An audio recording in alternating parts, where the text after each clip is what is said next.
Hey guys, I am your Quick Tech Buddy, and in this video I'll share some important tips to improve your PC's performance. So let's start our video after this short break.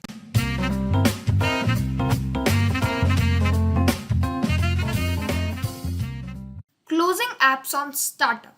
Whenever we open our PC, our laptop or computer keeps lagging. So for this, we need to do some settings. So first we have to open our settings by pressing Windows plus I key, and then we have to go to apps.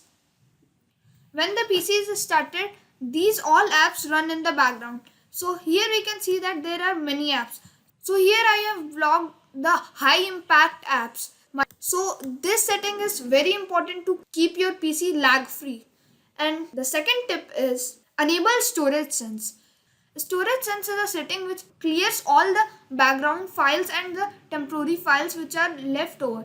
For turning on storage sense, we have to search here storage settings and click this storage settings icon. So here you can see that the storage sense is on.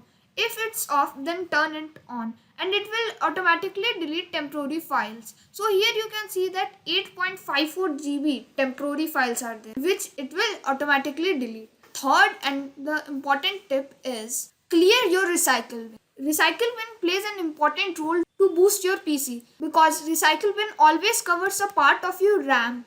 And here you can see that I have many documents in recycle bin, and these all documents will cover my RAM. So just click here to empty your recycle bin and permanently delete all these data. And if there is any important data, then you can recycle it by clicking. For example, I have this data.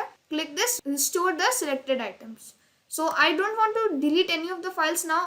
And one more tip in this, that is the waste material which your recycle bin can hold. So for doing this setting, select recycle bin, right click on it, properties, and then we have to select this custom size. And then we have to enter the size. So here I have already done 10,000. You can select maximum size whichever you want. So for example, I am here selecting 15,000. So now you can see that the maximum size which recycle bin can hold is 15,000. Then we have to click this apply button, then OK. Now the setting is done. And once you have done all these settings, I recommend you to restart your PC so that these settings can apply. So I hope you learned something new today, and if you are new to my channel, hit that subscribe button and press the bell icon so that you can get every update from my channel. Thanks for watching.